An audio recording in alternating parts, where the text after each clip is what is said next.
Hola, ¿qué tal? Bienvenidos. El día de hoy me encuentro con mis compañeros Joaquín Poquioma y bueno, en este momento nos encontramos en la compañía del psicólogo Eduardo Lee, con quien tendremos una conversación amena acerca de lo que es el trastorno de límite de la personalidad en adolescentes y jóvenes. ¿Qué tal, psicólogo? Gracias por la disponibilidad y bienvenido. Vamos a comenzar con la primera pregunta, pero primero gracias por darnos un tiempo, ¿no? Sí, encantado de estar con ustedes, Joaquín y Piero. Es un gusto poder compartir estos temas de salud mental a nivel de comunicaciones. Gracias. Y bueno, vamos a ir con la primera interrogativa, ¿no? Que es, en sí, ¿qué es el trastorno límite de la personalidad? El trastorno límite de la personalidad es un diagnóstico psicológico que pertenece al grupo de los trastornos de personalidad, ¿no? Es conocido como el trastorno borderline, es conocido también como un trastorno de personalidades, eh, por así decirlo, impulsivos también, ¿no? Pero que tienen un patrón de conducta determinado, ¿no? A veces las personas suelen confundir ese trastorno límite de la impulsividad, bueno, trastorno límite de la personalidad con la impulsividad o con la agresividad, pero la impulsividad y la agresividad están dentro de ese trastorno de la, de la personalidad. ¿Por qué? Porque es un patrón de conducta estable, ¿no? O sea, la persona límite, por así decirlo, borderline, ya se va marcando desde los primeros años de vida.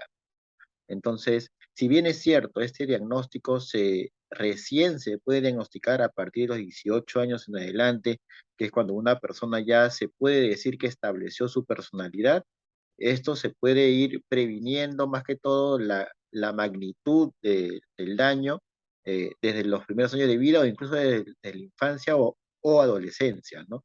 Porque es cierto, si es que un trastorno límite o un borderline no tiene una adecuada intervención o tratamiento, puede tener incluso hasta problemas con la ley, ¿no? Entonces, eso hay que tenerlo como en observación.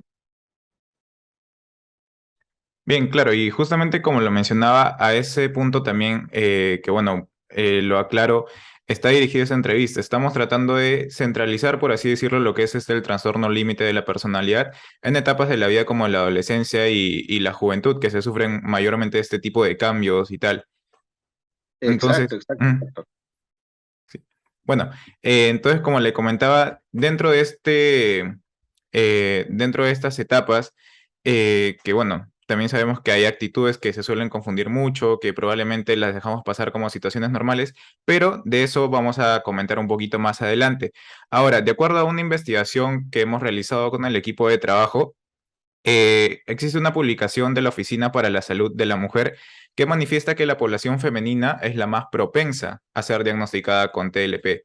Desde su punto de vista como especialista, ¿qué tan de cierto hay en esto y por qué la diferencia entre, bueno, con relación a la población masculina? De hecho, que en las investigaciones que se han realizado en torno a este diagnóstico, se da también con la intención que hay varias etiologías, pues, ¿no? Puede ser genético, puede ser social, puede ser hormonal incluso, pues, ¿no? Y a ciencia cierta, por biología básica, las mujeres tienden también a tener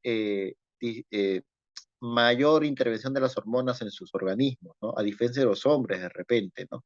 Eh, pero también por presión social o por la forma de cómo son vistas en la sociedad, pues, ¿no? Sociedades machistas, sociedades violentas, sociedades agresivas, influyen mucho en el comportamiento de la persona, ¿no? Hay estudios que un niño de repente puede aprender a ser agresivo con la observación, ¿no? Pero también hay un factor resiliente, ¿no? Si bien es cierto, hay mayor prevalencia de este diagnóstico en las mujeres, probablemente los hombres son los que tengan mayor prevalencia a llegar a tener intervenciones legales, ¿no? En función con este tema, ¿no? Entonces, si bien es cierto, es un tema que afecta tanto a varones como mujeres, pero más allá de a quién afecta más, es más que todo el modo del enfoque de prevención o de tratamiento que puedan llevar. Eh, Hay mayor éxito en el tratamiento en mujeres, ¿no? Porque son las primeras que buscan ayuda, por así decirlo, ¿no? En la consulta privada o particular se ve que muy pocos varones son los que tienden a buscar ayuda voluntaria, ¿no? Por lo general llegan por un familiar o llegan de repente por algún amigo u obligados por la ley, ¿no? Entonces, esa es la diferencia. Sí, es cierto, hay mayor prevalencia en el tema de las mujeres, pero también está como que controlado hasta cierto punto. Claro, ese sería viéndolo desde el ángulo de las mujeres y de los varones. Y ahora, con respecto al tema de en la etapa de desarrollo de los jóvenes, de 13 a 25 años aproximadamente, ¿hay alguna edad o hay alguna edad aproximada en la que sea más común el diagnóstico de ese trastorno? O sea, dentro de ese rango de 13 a 25, por Como lo les había general. mencionado, o sea, para diagnosticar un trastorno de personalidad, la persona tiene que ser mayor de edad, ¿no? Entonces, a partir de los 18 en adelante se puede diagnosticar ese diagnóstico. Antes de los 18 se puede hablar de rasgos de personalidad impulsiva, evitativa, límite, rasgos de personalidad dependiente, rasgos de personalidad ansioso, pasivo-agresivo, etcétera, ¿no? Pero ya a partir de los 18 en adelante ya se le podría diagnosticar un trastorno de personalidad porque ya formó su personalidad, ¿no? Ahora, en ese rango de edad que me mencionan de 13 a 25 años, hay que tener en cuenta dos factores importantes. Uno, que el trastorno de personalidad es un patrón de comportamiento. Entonces, por más que yo modifique a mi hijo, le explique, trate de corregir, y si esta persona o este paciente sigue bajo el mismo patrón, ya estamos viendo que hay una forma de actuar estable en eso, ¿no? Pero lo más importante acá es tratar de diferenciar de repente el aspecto de por qué se originó esta conducta inadecuada, o si lo hace porque ese es su comportamiento, ¿no? Porque el adolescente, por lo general, cuando está deprimido o ansioso, no es como el adulto, ¿no? El adulto cuando está triste o ansioso, piensa o sobrepiensa las cosas, o llora, o sufre en silencio, ¿no? Los adolescentes no, se demuestra mucho en su comportamiento, se ponen un poco más irritables, más agresivos, más que quieren las cosas ya, ¿no? Entonces, hay que diferenciar eso, ¿no? Muchas veces un diagnóstico diferencial del trastorno límite de la personalidad es la depresión, ¿no? Pero mayormente se ve que las conductas de la persona es algo estable, ¿no? Entonces, eso es lo más importante. Ahora, lo otro es que eh, no se puede modificar. Entonces, el padre hace todo lo posible por cambiar la conducta del niño o del adolescente y no lo logra. O de repente el mismo niño lo puede decir, no sé por qué actúo así, me sale de una manera espontánea, o de repente no lo puedo controlar. Ahí ya estamos frente a un trastorno de personalidad, ¿no? Claro, importante lo que señala. Y bueno, justo también hablando las causas del TLP, mencionaba usted algunos factores que si bien es cierto, pues son importantes, pero para detallar un poco más, al diagnóstico del trastorno límite de personalidad, ¿cree usted que se le atribuyen quizás por factores biológicos o por simplemente el entorno o el espacio en donde ha crecido y se ha desarrollado el individuo? De hecho, que el enfoque que todo psicoterapeuta o todo profesional de la salud mental tiene que llevar es un enfoque biopsicosocial.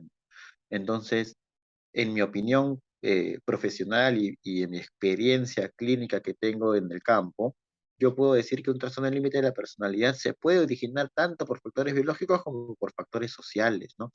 Si un niño crece en un ambiente donde la comunicación es agresiva, hay violencia física, hay violencia incluso hasta económica o de repente problemas con la ley, va a creer o va a pensar que eso es absolutamente normal y su patrón de conducta va a ser imitando a los padres, ¿no?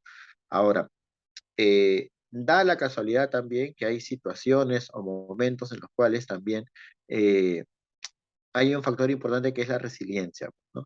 Entonces, es en parte biológico y en parte social también, ¿no? Y muy en parte también todo lo que tiene que ver con nuestra psique también está influenciable ahí, pues, ¿no?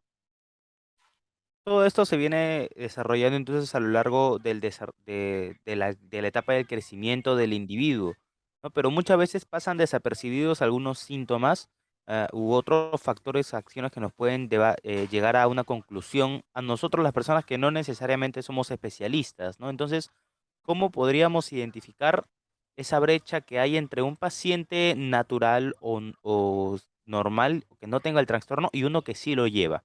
Nosotros, ¿cómo podríamos identificarlo? o sea, entre una persona, entre comillas, sana Ujú. y un paciente TLP. Lo importante acá es ver dos cosas importantes: cómo actúa la persona y cómo piensa esa persona, ¿no?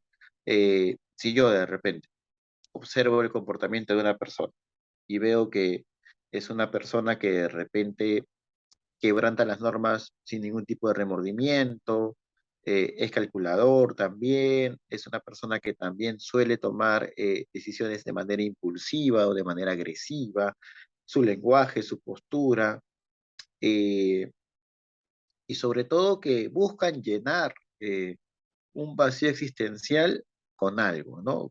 Con de repente eh, tratando mal a las personas, gastando en exceso, ¿no? Buscan llenar eso, ¿no? Entonces, el trastorno límite de la personalidad tiene esa situación de vivir siempre, como su propio nombre lo dice, ¿no? Al límite o ya sobrepasar cualquier tipo de norma, ¿no? Entonces, hay que tener muy en cuenta ese aspecto, ¿no?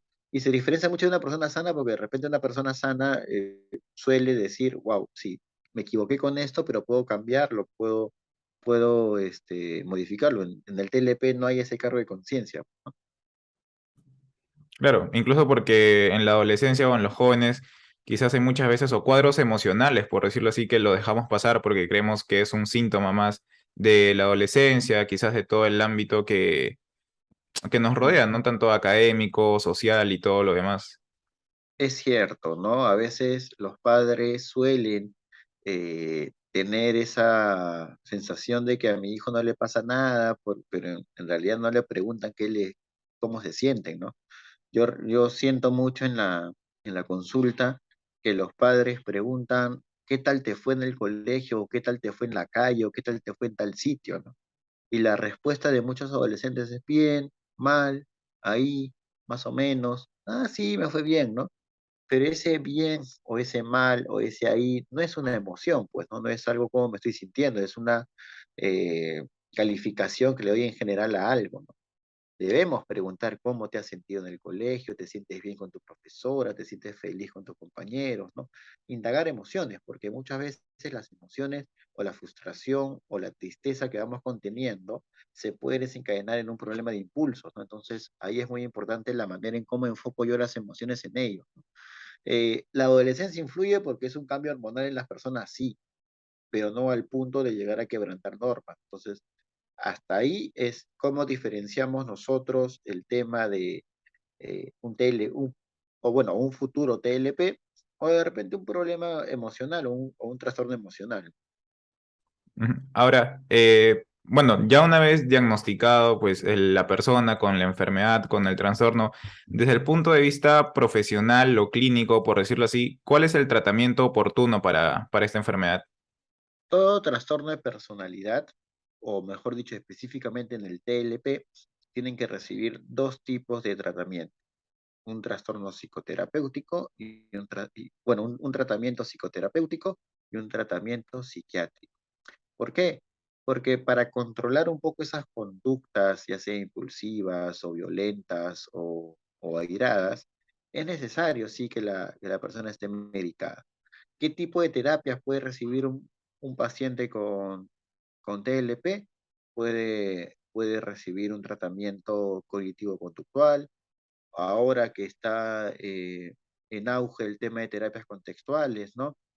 Todo lo que tiene que ver con terapias de tercera generación a nivel de la psicología, va a permitir que el paciente pueda generar esa conciencia con su momento presente y pueda ir llevando a la acción situaciones o conductas más adaptativas, ¿no?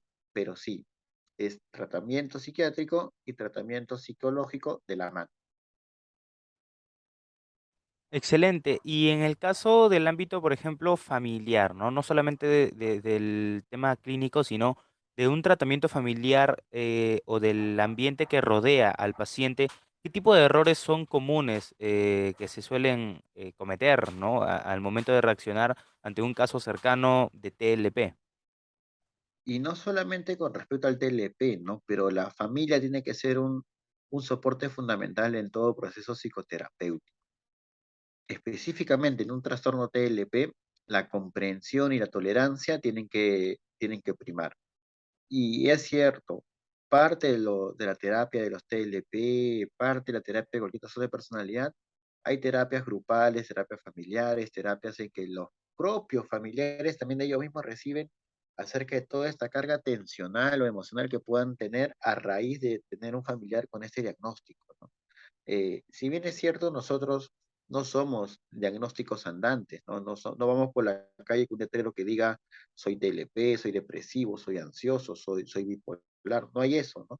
Pero lo que sí hay es la manera en cómo nos vamos relacionando. Entonces, la familia tiene que estar entrenada también para poder ser el soporte del psicoterapeuta en casa, porque quizás en terapia el paciente se puede explayar, pueda comunicar, pueda liberar esa tensión que tiene contenida, pero en casa, padre de repente no lo comprende, le grita, lo insulta, lo golpea, la madre no le hace caso o los hermanos se burlan de él. Ahí está el detalle, ¿no? Lo que se avanza en terapia, en casa se tiene que reforzar. Por eso que a veces se dice que el tratamiento en realidad es multidisciplinario, ¿no? Psicólogo, psiquiatra y asistente social, pues, ¿no? Que trabaje mucho con la familia, la comprensión, la tolerancia, el soporte emocional y el soporte económico, porque muchas veces las medicinas psiquiátricas no están incluidas en los seguros ni en el SIS. Entonces, es algo que hay que tener en cuenta ese aspecto. Listo. Bueno, entonces, todo claro, comprensión y tolerancia con los jóvenes. Psicólogo Eduardo Lee, agradecemos su presencia y su participación y su colaboración para este trabajo. Ahora, un último mensaje que quiera darle a los jóvenes que quizás quieran cargar con este problema solo, no comentarlo con nadie, ¿qué les podría comentar? De hecho, que todos en algún momento de la vida pasamos por algún tipo de dificultad, uno más que otro. Otros suelen comunicarlo frente a los amigos, frente a los familiares, frente a ellos mismos, escribirlo, detallarlo. Pero lo más importante hoy en día, si algo nos ha enseñado esta pandemia que hemos pasado, es que lo más importante para valorar es nuestra tranquilidad mental, pues, ¿no? Entonces, si es que yo me siento irritable o siento que ya no puedo controlar mi comportamiento o mis emociones, lloro de la nada o me siento muy triste o me aíslo o alguien me dice, oye, has cambiado mucho, es momento de acudir con un psicólogo, pues, ¿no? En lo, a psicología no solamente se va por un problema psicológico grave, por así decirlo, ¿no? Se puede ir cuando tengo una duda, cuando no sé qué hacer frente a una situación, cuando ya siento que me estoy desesperando, cuando no puedo controlar mis emociones, ahí es importante ir a un psicólogo. El psicólogo no te va a medicar, te va a escuchar y luego va a trabajar psicológicamente, y si en caso se requiere, ya te podría derivar a un psiquiatra, ¿no? Psiquiatría tampoco es para personas que estén fuera de sí, sino simplemente para regular un poco los síntomas y que en psicología se pueda desarrollar la psicoterapia de una manera regular. Pero lo más importante, no quedarse callados, establecer una relación de confianza, ya sea con amigos o con familiares. Y sobre todo, recordar que mucho más allá del síntoma que pueda sentir, es lo que hago yo con ese síntoma, ¿no? Es lo que yo puedo realizar frente a eso. Si ante la tristeza yo dejo que me gane, por ejemplo, y me quedo en mi cuarto, lloro, sufro, va a ser muy complicado que salga a flote, ¿no? Pero si ante la tristeza yo, no, tengo que seguir trabajando, tengo que seguir estudiando, voy a salir a caminar, voy a distraerme, voy a salir con mis amigos, voy a estar preparado para enfrentarme a eso. Entonces, lo más importante acá es qué hago yo frente a este síntoma y no quedarse callados, acudir con un profesional que lo vamos a poder atender de la mejor manera. Listo, psicólogo Eduardo, muchas gracias. Muchas gracias también, Piero. Muchas gracias, Joaquín. Gracias, psicólogo. Listo, gracias a ustedes, muchachos.